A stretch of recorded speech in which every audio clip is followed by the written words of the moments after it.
الحمدللہ رب العالمین والعاقبۃ للمتقین والصلاۃ والسلام علی سید الانبیاء والمرسلین۔ قال اللہ تعالی وتبارک وتعالی فی القرآن المجید والفرقان الحمید۔ بسم اللہ الرحمن الرحیم۔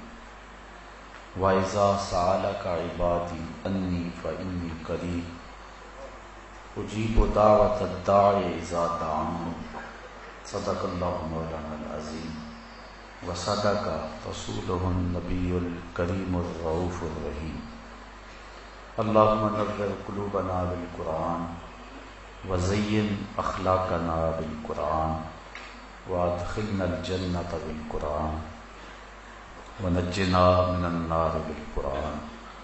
قال اللہ تعالی وتبارک فی شان حبیبہ مخبرا وعامرا ان اللہ وملائکتہ یصلون علی النبی یا ایھا الذین آمنوا صلوا علیہ وسلموا تسلیما۔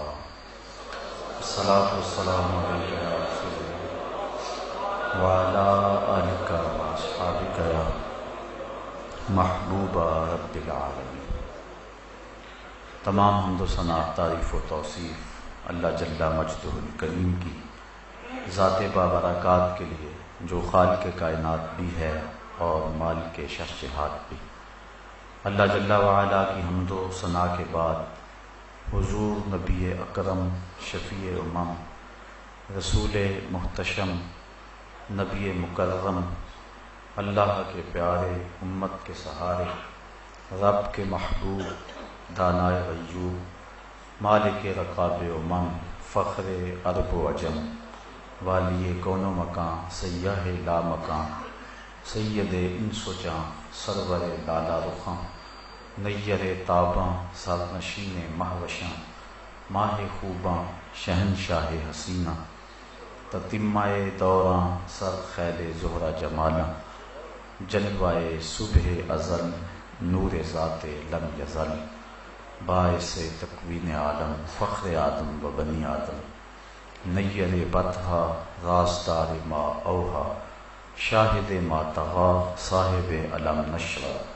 معصوم آمنہ احمد مجتبیٰ حضرت محمد مصطفیٰ صلی اللہ علیہ وسلم کے حضور ناز میں اپنی عقیدتوں، ارادتوں اور محبتوں کا خراج پیش کرنے کے بعد انتہائی واجب الاحترام ذوی الاحتشام برادران اسلام، معزز محترم سامعین، خواتین و حضرات، السلام علیکم ورحمۃ اللہ وبرکاتہ۔ بتوفیق الہی 10 روزہ تربیتی دینی کورس آج اپنے اختتام کی آخری منزل کی طرف رواں ہیں، اور تھوڑی دیر کے بعد ہم بارگاہ رب العزت میں اپنی نیازمندیوں کا اظہار کرتے ہوئے اپنے گناہوں سے معافی مانگیں گے۔ اللہ ہماری زندگی کی ساری خطاؤں سے درگزر فرمائے۔ دعا کی فضیلت اور آداب کے عنوان سے آج مختصر گفتگو میں نے آپ کے گوش گزار کرنی ہے۔ دعا لفظوں کے تکرار کا نام نہیں بلکہ بندگی کے اظہار کا نام ہے۔ جو بات بندہ کسی سے نہیں کہہ سکتا وہ بات اپنے رب سے کہتا ہے۔ دنیا کے کسی شخص سے مانگیں، دونوں صورتوں میں انسان کا سر جھک جاتا ہے۔ وہ انکار کر دے تب بھی اور وہ جھولی بھر دے تب بھی۔ عارف عبد المتین نے کیا خوب کہا تھا، اور جتنے بھی سہارے ہیں سبک کرتے ہیں، عزت نفس بڑھاتا ہے سہارا تیرا۔ ہر آسرا بندے کو کمزور کرتا ہے، اور احسان جتلانے کے کوئی نہ کوئی ڈھب اور طریقے انسان کی طبیعت اور فطرت ڈھونڈ لیتی ہے، لیکن مالک کے در پہ جو دست سوال دراز کرتا ہے، مالک اس کی جھولی رحمت سے بھرتا بھی ہے اور اس پہ خوش بھی ہوتا ہے۔ وہ فرشتوں کو کہتا ہے کہ دیکھو میرا بندہ میری چوکھٹ پہ آیا ہے اور میں اس کی جھولی بھرتا ہوں. اوروں سے مانگیں تو ناراض ہوتے ہیں، اللہ سے نہ مانگیں تو ناراض ہوتے ہیں. قل ما یعبؤ بکم ربی لولا دعاؤکم، اے محبوب فرما دو اے لوگو اگر تم نہیں مانگو گے تو پھر وہ بھی پرواہ نہیں کرے گا، تم مانگتے رہو وہ جھولیاں بھرتا رہے گا. وَإِذَا سَأَلَكَ عِبَادِي أَنِّي فَإِنِّي قَرِيبٌ، اے محبوب میرے بندے تیرے پاس آ کے جب میرا پتہ پوچھیں تو ان آنے والوں کو کہہ دیجئے، بتلا دیجئے میں دور نہیں قریب ہوں، مل جاؤں گا. اجیب دعوت الداع اذا دعان، اور جب کوئی مانگنے والا مجھ سے مانگتا ہے تو میں اس کی جھولیاں بھر دیتا ہوں، اس کو رحمتوں سے، کرم نوازیوں سے، اور جو اس کی طلب اور چاہت ہے اللہ تعالی مالا مال فرما دیتا ہے. حضور نبی رحمت صلی اللہ علیہ وآلہ وسلم نے فرمایا ان الدعاء هو العبادہ، بے شک دعا عبادت ہی ہے.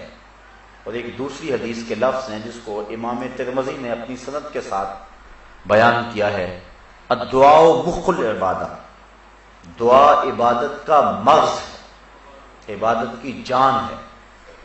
ایک اور حدیث کے پرنور الفاظ ہیں الدعاء مفتاح الرحمہ، دعا رحمت کی چابی ہے. الدعاء سلاح المومن، مومن کا اسلحہ ہے. وعماد الدین، اور دین کا ستون ہے. ونور السماوات والارض، زمینوں کا بھی نور ہے، آسمانوں کا بھی نور ہے.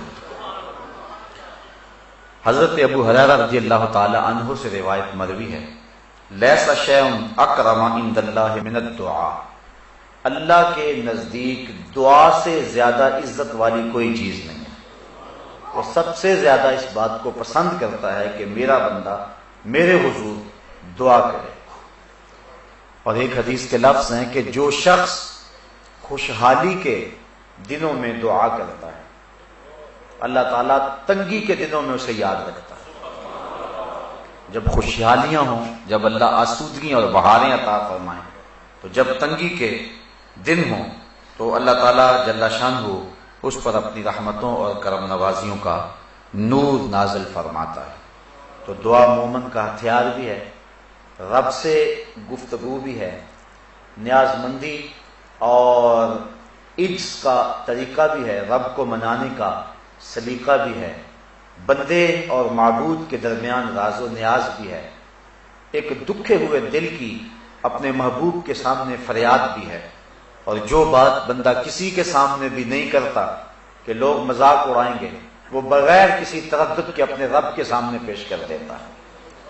اگر کسی سے مانگنا ہو تو وقت مناسب ڈھونڈنا پڑتا ہے کہ اس وقت تو فلاں کے سونے کا وقت ہے، لیکن رب کے حضور جب بھی حاضر ہو اس کا در کھلا ہوا پاؤ گے. دن کو آؤ یا رات کو، گرمی میں آؤ یا سردی میں، موسم کوئی بھی ہو، رت اور زمانہ کوئی بھی ہو، پھر جس لہجے جس زبان میں تم مانگنا چاہو تمہارا رب تمہیں دے گا. یہ لازمی نہیں ہے کہ سادی کا انداز ہو یا جامی کی شوخی ہو تو پھر ہی دعا قبول ہوتی ہے، یا اقبال کی ادائے کلندرانہ ہو تو پھر ہی دعا ہوتی ہے. وہ تو گونگوں کی صدائیں بھی سنتا ہے. یوں ہی ہاتھ پھیلا دو، نظم میں بولو، نثر میں بولو، عربی میں بولو، ہندی میں بولو. تمہارے پاس صحبان کا لہجہ نہیں ہے، تمہارے پاس لبید کا لہجہ نہیں ہے، تمہارے لفظ ٹوٹے پھوٹے ہیں، تم ہاتھ پھیلا دو، وہ ٹوٹے ہوئے لفظوں کی بھی لاج رکھے گا. وہ تو دل کی دھڑکنوں کی صدا بھی سنتا ہے. وہ تو کالی رات کے اندھیرے میں کالے پتھر پر کالے رنگ کی چیونٹی کے پاؤں سے جو آواز پیدا ہوتی ہے، تمہارا رب ارا زبیب النملۃ السودا، اس کالی چیونٹی کے پاؤں کی جو رگڑ ہے اس کو بھی تمہارا رب سنتا ہے. تو اس لیے جب بھی بولو سرگوشی میں بولو، پکار کے بولو، اپنے لیے مانگو، اوروں کے لیے مانگو. مانگ لیا پھر مانگو، بار بار مانگو، 100 بار مانگو. جس لہجے جس انداز میں مانگو تمہارا رب تمہاری جھولیاں بھرنے والا ہے. لیکن کچھ وقت، کچھ جگہیں، کچھ مقام ایسے ہیں کہ جہاں ایک مانگو تو کروڑ عطا کرتا ہے. کچھ اوقات شریفہ ہیں، کچھ مقامات شریفہ ہیں، یعنی کچھ جگہیں ایسی ہیں میدان عرفات میں مانگو، کعبۃ اللہ کے سامنے مانگو، ملتزم پہ مانگو، اور جہاں اللہ کی رحمتوں کے اترنے کا یقین و اذعان ہے وہاں مانگو، کسی نیک بندے کے پاس بیٹھ کر کے مانگو، تو جہاں مواقع اچھے ہیں وہاں مانگو تو عطا کرتا ہے۔ پھر کچھ دن اور کچھ لمحے ایسے ہوتے ہیں جن لمحوں میں دعا قبول ہوتی ہے۔ یوم عرفہ کو مانگو، ہفتے کے اندر جو دن ہیں 7 ان میں جمعے کے دن مانگو، مہینوں میں رمضان کے ماہ نور میں مانگو۔ اسی طرح ساعتوں اور گھڑیوں کو لیں تو پچھلی رات کے درمیانی حصے میں مانگو، فرض نمازوں کے بعد مانگو تو وہ تمہارا رب تمہاری دعاؤں کو مستجاب فرمائے گا۔ دعاؤں، التجاؤں اور تمناؤں کو اپنے رب کے حضور پیش کرنا، یہ اپنے رب سے ہم کلام ہونے کا ایک بہانہ ہے۔ ایک بزرگ سے پوچھا گیا دعا کیا ہے؟ کہا ایک گناہ کیا تھا، 20 سال ہو گئے توبہ کرتے ہوئے۔ ایک گناہ کیا تھا، 20 سال توبہ کرتے گزر گئے، روز اٹھ کے مانگتا ہوں، روز اٹھ کے توبہ کرتا ہوں، روز اٹھ کے اس کے در پہ حاضر ہوتا ہوں۔ تو ایک گناہ کیا تھا اور 20 سال سے مانگ رہا ہوں، 20 سال سے توبہ کر رہا ہوں، اس کی چوکھٹ پہ آنے کا ایک بہانہ ہے۔ تو اس سے مانگتے رہو، اس کے حضور حاضری دیتے رہو، اس کی چوکھٹ پہ اپنا دامن پسارتے رہو، اپنی جھولی پھیلاتے رہو۔ کچھ اوقات ایسے ہیں جن اوقات میں دعا بہت جلد قبول ہوتی ہے۔ جب لشکر آمنے سامنے کھڑے ہو جائیں، کفر اور اسلام کی لڑائی ہو اور سارے صفیں باندھ لیں، تو حدیث میں آتا اس وقت آسمان کے دروازے کھل جاتے ہیں اور جو دعا مانگو اللہ اس وقت پوری فرماتا ہے۔ اسی طرح اذان اور اقامت کے درمیان جو دعا مانگی جائے اللہ اسے رد نہیں فرماتا۔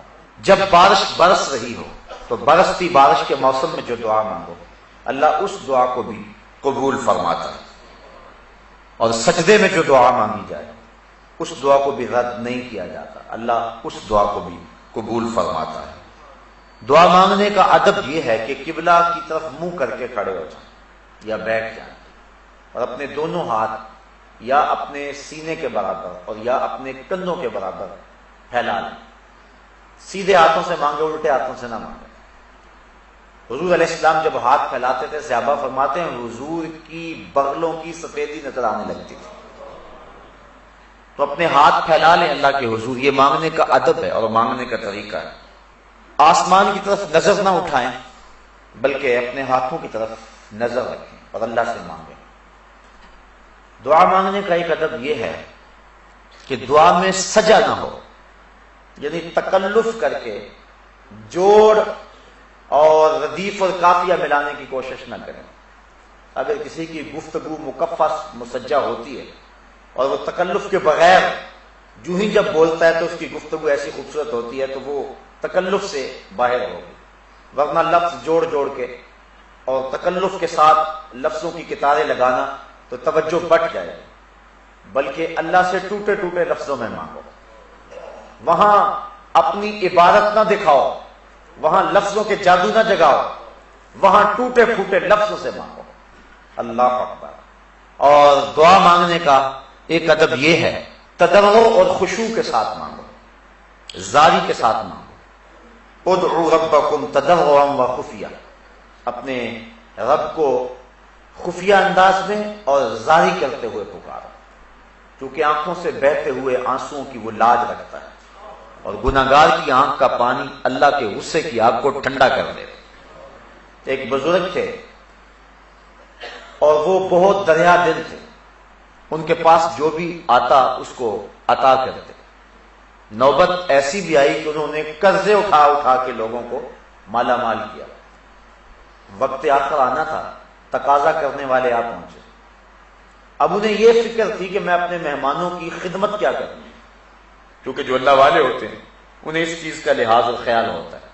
حضرت غوث اعظم شیخ عبد القادر جیلانی علیہ رحمہ فرماتے ہیں آدھی فقیری بھوکوں کو کھانا کھلانا اور ننگوں کو کپڑے پہنانا۔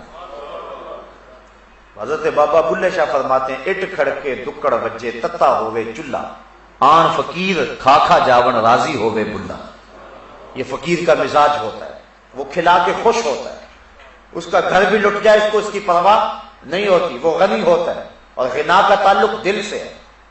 شیخ سعدی فرماتے ہیں سخاوت بدل است نہ بمال، بزرگی بعقل است نہ بسال، بزرگی عقل سے ہوتی ہے، سالوں سے نہیں ہوتی، اور جو غنا ہے وہ دل سے ہوتی ہے، مال سے نہیں ہوتی۔ انہیں یہ فکر لاحق تھی کہ یہ میرے مہمان آئے بیٹھے ہیں، ان کی خدمت کریں گے۔ ایک بچہ حلوہ بیچتا تھالی میں رکھ کے گزرا اور آواز لگائی، بابا جی نے کہا کہ یہ میرے مہمانوں کو کھلا دو، میں تمہیں پیسے دے دیتا ہوں۔ اس نے شکر کیا کہ میں نے شام تک بیچنا تھا، ایک لمحے میں میرا کام بن گیا، سارا مہمانوں کو کھلا دیا۔ کہا بابا جی پیسے، کہا بیٹھ گئے۔ بچہ بیٹھ گیا، 2 4 10 لمحے گزرے، اس نے پھر کہا بابا جی پیسے، کہا ان سب نے پیسے لینے ہیں، جب انہیں دوں گا تمہیں بھی دے دوں گا۔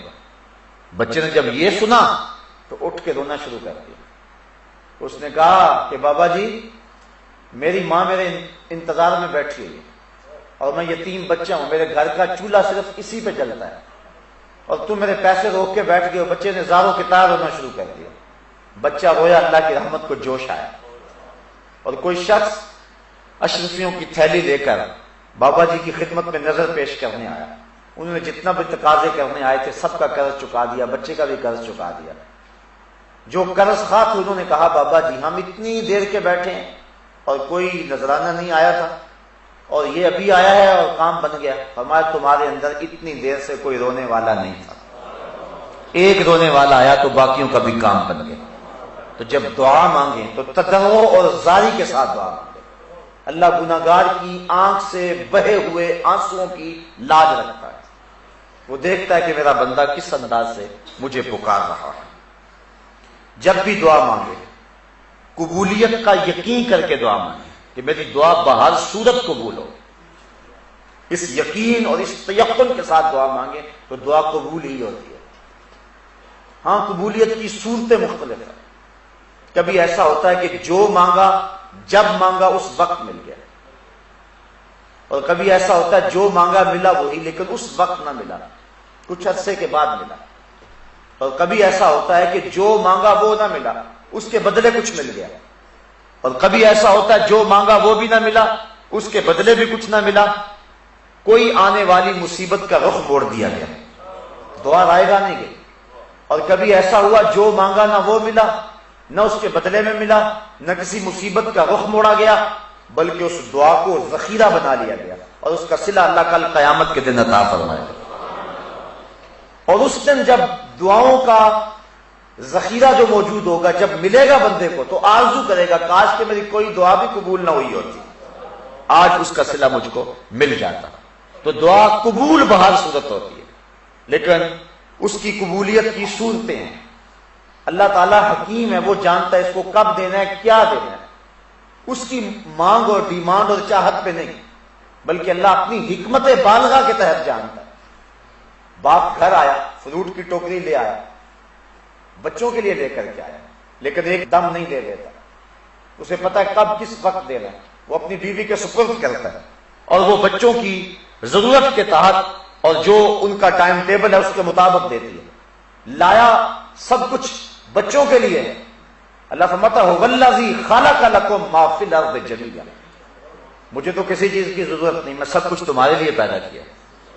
یہ پھلوں سے لدے ہوئے درخت، یہ کوثے قضاء کی رنگینیاں، یہ اگے ہوئے سبزے، یہ بہتی ہوئی نہریں، یہ کائنات کا نظم، زمانے کی بو کلمونیاں، رنگوں اور خوبصورتیوں کا جہاں اور دنیا، زمین کی کوکھ میں دبے ہوئے خزانے، پہاڑوں کے دامن میں چھپے ہوئے ذخیرے، یہ میں نے سب کچھ تمہارے لیے رکھا ہوا، لیکن یہ مجھے پتا ہے ظاہر کب کرنا ہے۔ ہمارے پاکستان میں کیا کچھ موجود نہیں ہے، لیکن ابھی ظاہر کر دیا جائے تو جانے کیا قیامت آ جائے، اللہ کو پتا کب میں نے دینا ہے اس کو۔ اس لیے اللہ تعالیٰ کی حکمت بالغہ کے تحت جب وہ چاہے عطا کرتا ہے، لیکن ہے سب کچھ انسان کے لیے۔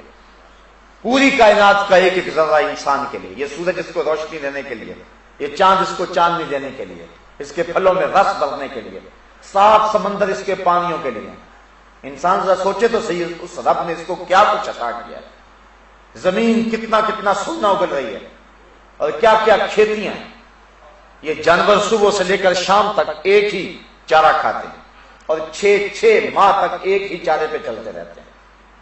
لیکن انسان اگر 2 مرتبہ ایک کھانا مل جائے تو اکتاہٹ کا شکار ہو جاتا ہے. سواد کریائے جام تغیر بھی ضروری ہے. کوئی رت ہو مگر عمر بھر اچھی نہیں لگتی. یہ صبح کچھ اور کھاتا ہے، شام کو کچھ اور کھاتا ہے. اقسام انواع کی سبزیاں ہیں، لحمیات ہیں، شحمیات ہیں. اس کے لیے جو ہے وہ طرح طرح کے پینے کی چیزیں ہیں. کہیں اس کے لیے سبزی، کہیں اس کے لیے پانی، کہیں اس کے لیے چھتے کے اندر مکھیاں شہد جمع کر رہی ہیں، کہاں کہاں سے پھل چوستی ہیں، رس چوستی ہیں، اور اس حضرت انسان کے لیے جمع کر رہی ہیں. سب کچھ انسان کے لیے. لیکن اللہ تعالیٰ اپنی حکمت بالغہ کے تحت جو چاہے، جب چاہے، جس کو چاہے، جتنا چاہے عطا فرما دے. اس لیے دعا بہر صورت قبول ہوتی ہے. اس لیے دعا کثرت کے ساتھ کرنی چاہیے، الہا اور تکرار کے ساتھ دعا کرنا. ایک بات کو 3 مرتبہ کہنا، کم از کم حضور کا یہ طریقہ تھا. جب بھی اللہ سے مانگتے تو 3 مرتبہ سوال کرتے. اس کو بھی ایک مثال سے سمجھانا چاہوں گا کہ جب بار بار کسی چیز کو مانگے تو رویہ کچھ اور ہو جاتا. بیٹا گیا اسکول، تڑپتی گرمی، جلستا موسم، لمبی مسافت، واپس پلٹا تو باپ سے آ کے کہا کہ مجھے بائی سائیکل لے دو.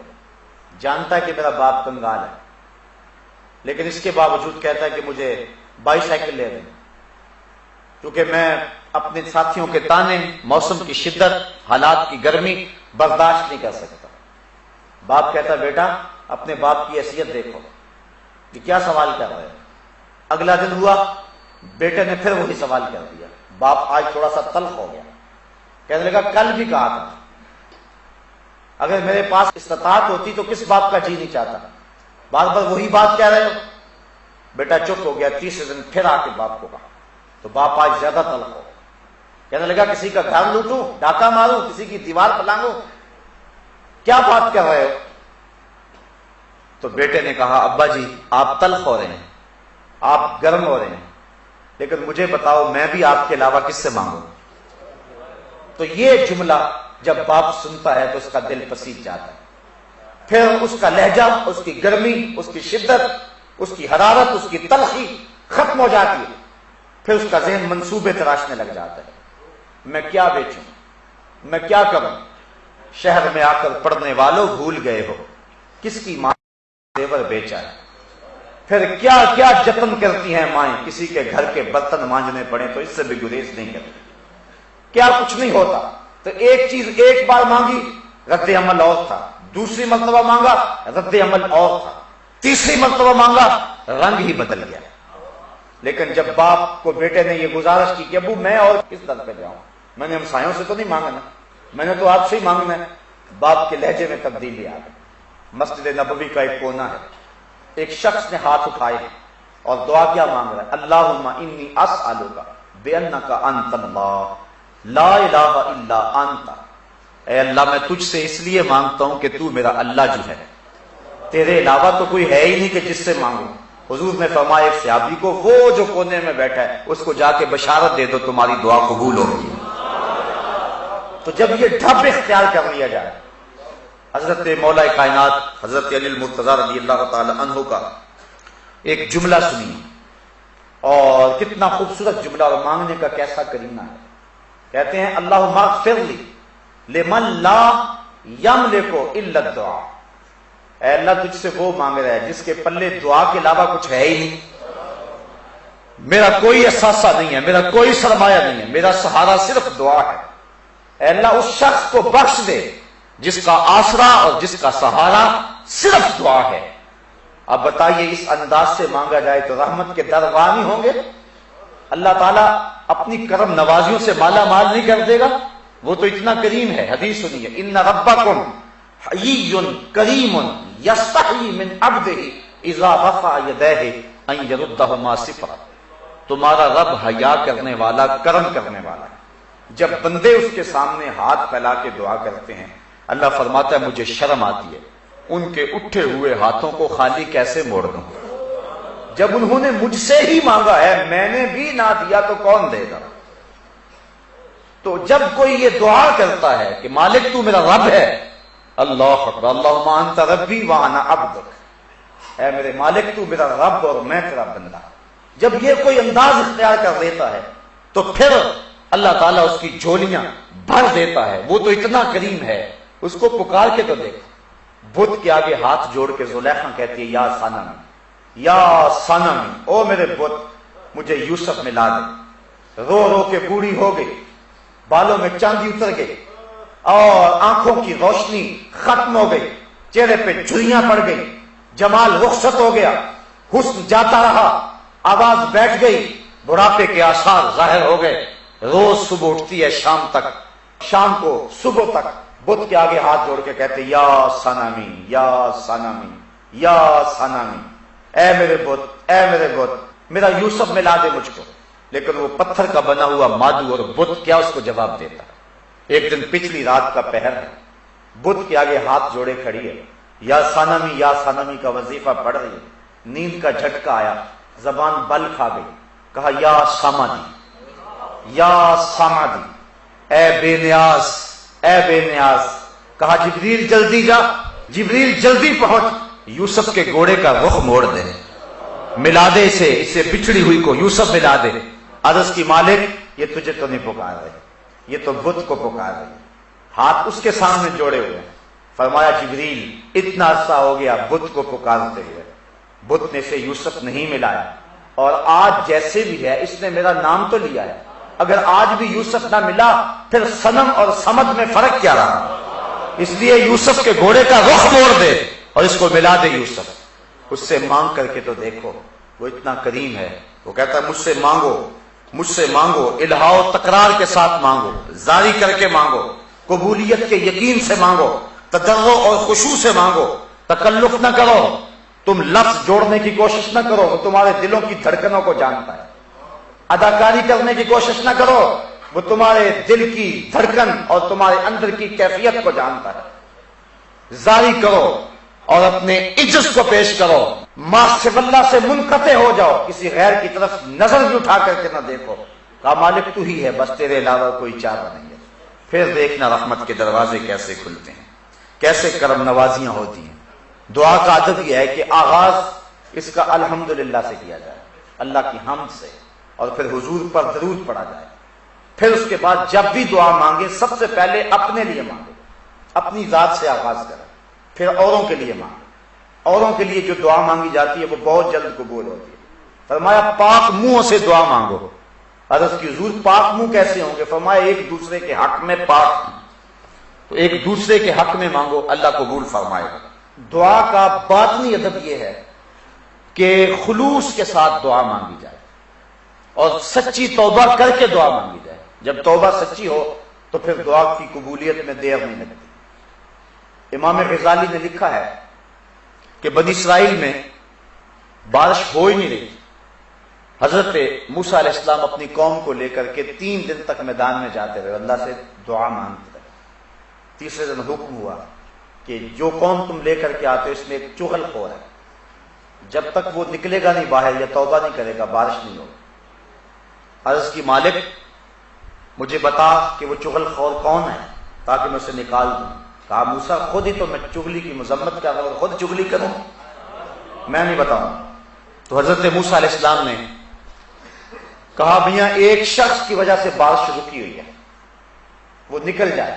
اس نے دل ہی دل میں سوچا اگر میں نکلا تو سوا ہو جاؤں گا اتنے لوگوں کے سامنے. دل ہی دل میں توبہ کی, مالک میری وجہ سے اتنے لوگ پریشان ہیں, میں سچی توبہ کرتا ہوں. ادھر توبہ ہوئی, ادھر چھم چھم بارش برسنے لگی. تو جب توبہ سچی ہو تو پھر دعا قبول ہوتی ہے. دعا کی قبولیت کی ایک شرط یہ ہے کہ رزق پاک ہو. اگر رزق پاک نہ ہو تو دعا قبول نہیں ہوتی. اور جو نیک لوگ دعا کرتے ہیں عامت المسلمین کے لیے, اس دعا سے بھی اس شخص کا حصہ نکال دیا جاتا ہے. حضور نے ایک شخص کا تذکرہ کیا کہ جو طویل سفر کر کے کعبۃ اللہ کے سامنے کھڑا, یمدو یدیہ, ہاتھ لمبے لمبے کر کے دعا مانگتا ہے.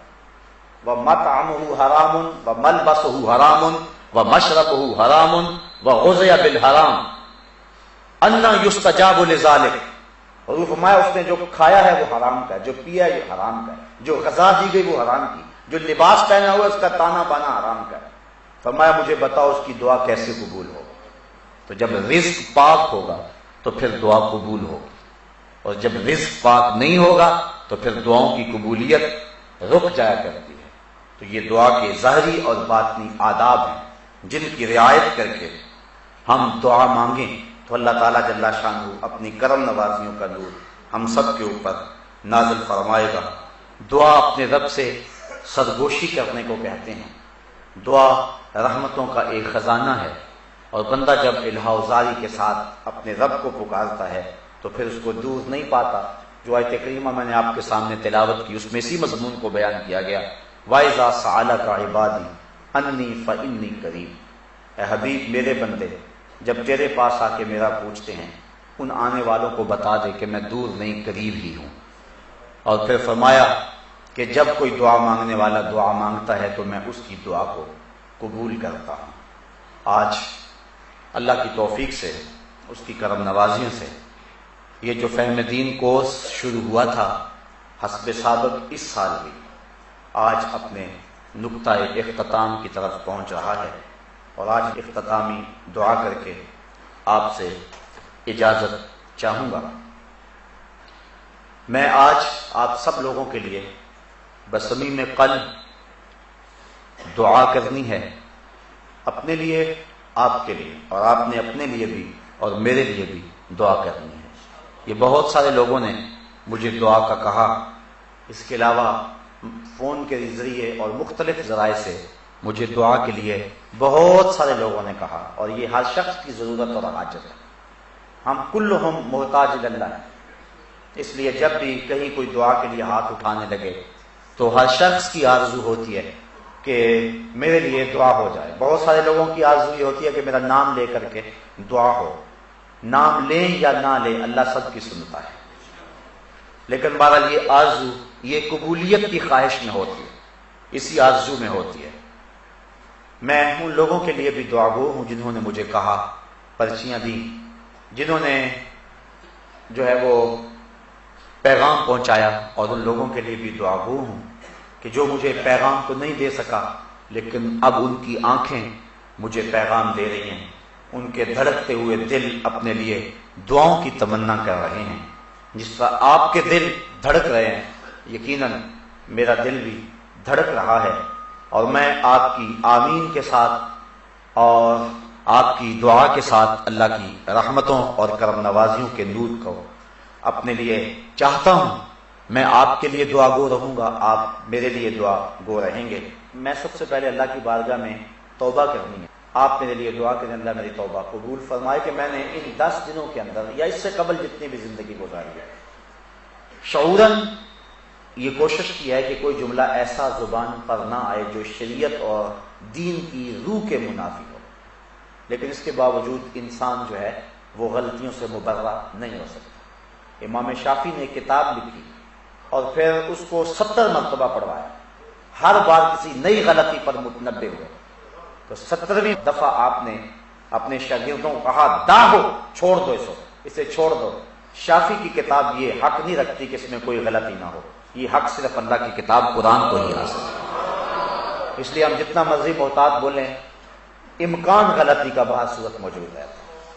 تو مجھے اگر کسی چیز کا علم ہو تو مجھے کوئی جھجک نہیں ہے کہ اس کا تذکرہ کر کے میں اللہ سے معافی مانگوں، اور چونکہ جو گناہ اعلانیہ اس کی اعلانیہ معافی مانگے، جو مخفی اس کی مخفی معافی مانگے۔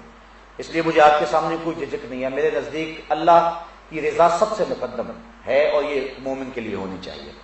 لیکن اس کے باوجود سہواً اگر مجھ سے یا قصداً کوئی ایسی بات زبان سے نکل گئی جو شریعت کے مزاج کے مطابق نہیں تھی، تو میں اس بڑی بزم میں اپنے رب سے توبہ کرتا ہوں۔